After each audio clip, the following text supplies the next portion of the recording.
ایک دن آپ صلی اللہ علیہ وسلم مدینہ میں احد کے پہاڑ پر کھڑے تھے اور ان کے ساتھ اسلام کے 3 بڑے خلیفہ ابو بکر، عمر اور عثمان رضی اللہ تعالیٰ عنہ بھی تھے۔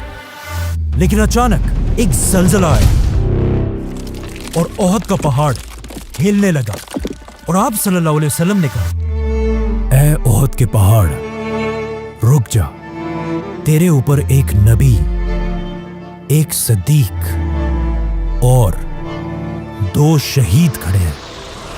اس حدیث کے بعد آپ صلی اللہ علیہ وسلم فوت ہو گئے، لیکن حضرت عمر اپنی پوری زندگی ان کی یہ بات بھول نہیں سکے۔ اسی لیے اپنی پوری خلافت میں حضرت عمر ایک بہت ہی عجیب دعا مانگا کرتے تھے کہ یا اللہ مجھے شہادت کی موت دے، لیکن شہادت بھی ایسی جو رسول اللہ صلی اللہ علیہ وسلم کے شہر مدینہ میں ملے۔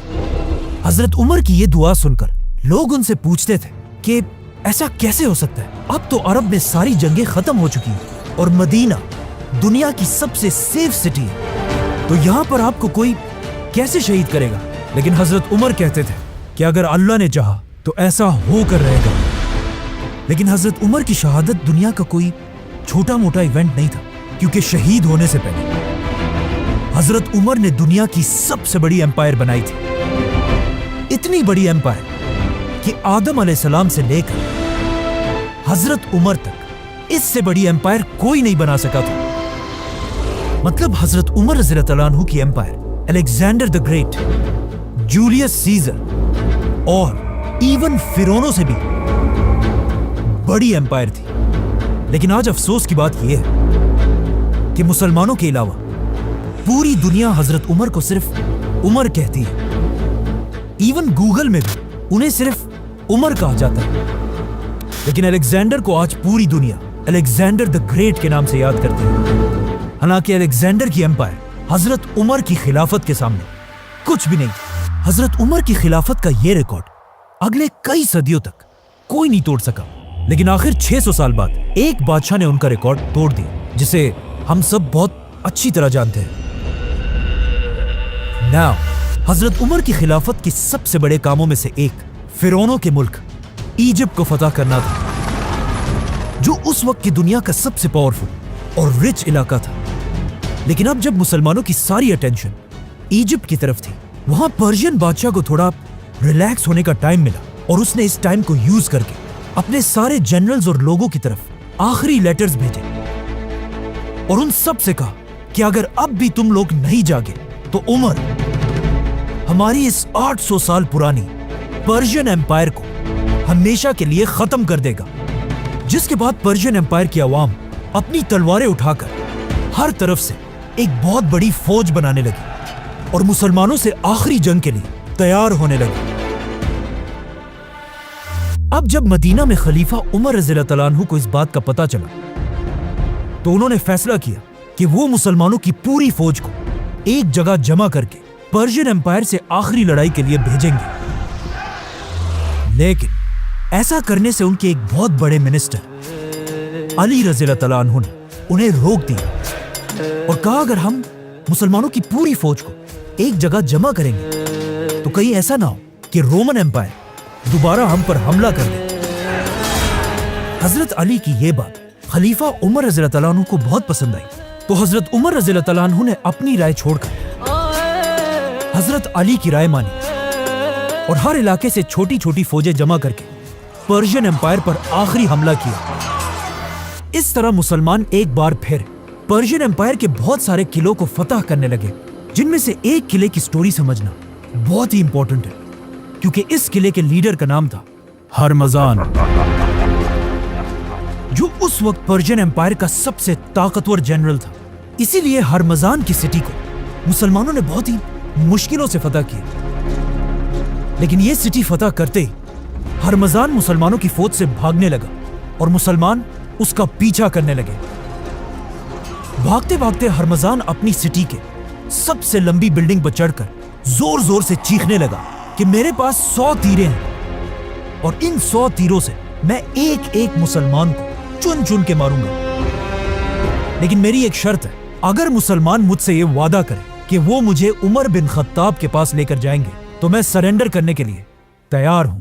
تو مسلمانوں نے کہا ٹھیک ہے، اس میں کون سی بڑی بات ہے۔ تو انہوں نے ہرمزان کو پکڑا اور اسے سیدھا مدینہ میں خلیفہ کی طرف روانہ کیا۔ ہرمزان پہلی بار مدینہ میں داخل ہوا اور اس کا خیال تھا کہ خلیفہ عمر کا ایک بہت بڑا محل ہوگا اور باقی بادشاہوں کی طرح ایک بہت بڑے دربار میں بیٹھے ہوں گے، لیکن وہ یہ دیکھ کر حیران رہ گیا کہ دنیا کا اتنا بڑا بادشاہ ایک سادہ سی بلڈنگ میں زمین پر آرام فرما رہے تھے۔ کہا جاتا ہے یہ دیکھ کر ہرمزان نے پوچھا بھی کہ خلیفہ کے گارڈز کدھر ہیں؟ تو اسے بتایا گیا کہ خلیفہ عمر کو ان چیزوں کی ضرورت نہیں ہوتی۔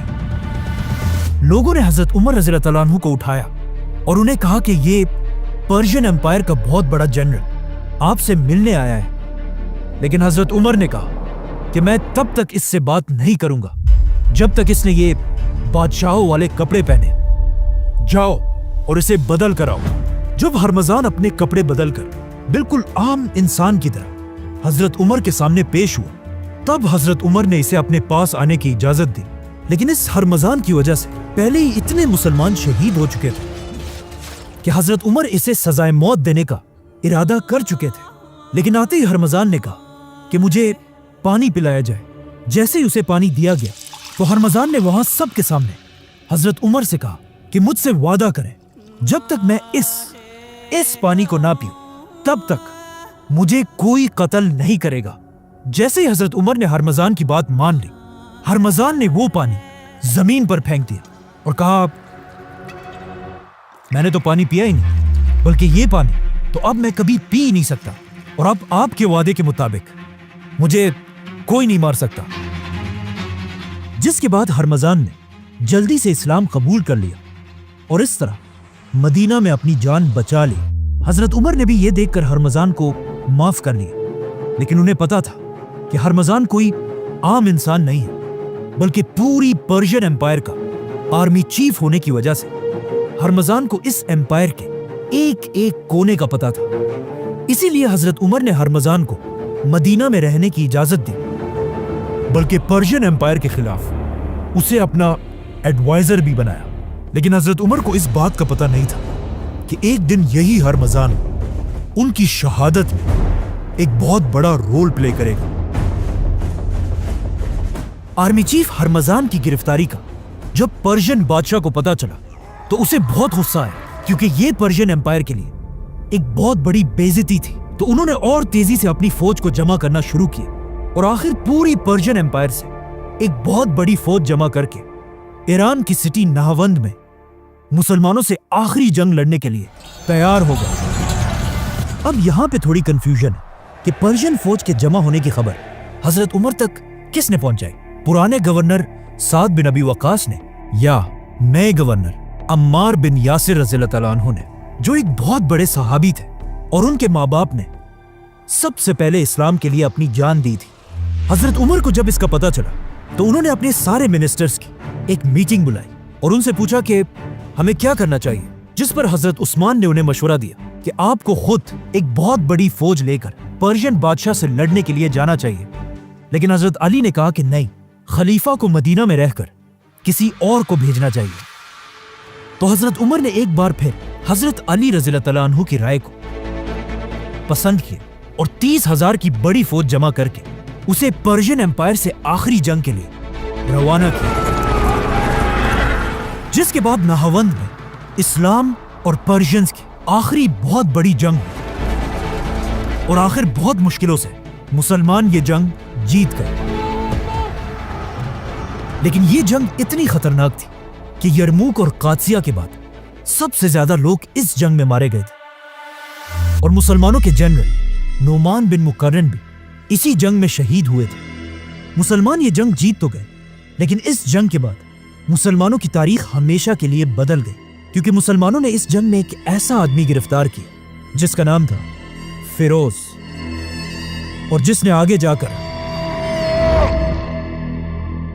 جنگ کے بعد عربوں نے اس کا نام ابو لولوا رکھا اور یہ مغیرہ بن شعبہ کا غلام بنا۔ لیکن فیروز باقی سارے غلاموں سے بہت ہی ڈیفرنٹ تھا، کیونکہ یہ اس زمانے کا ایک قابل لوہار تھا، جسے دیکھ کر ابو لولوا کا ماسٹر مغیرہ بن شعبہ اسے مسلمانوں کے کیپٹل مدینہ لے کر آیا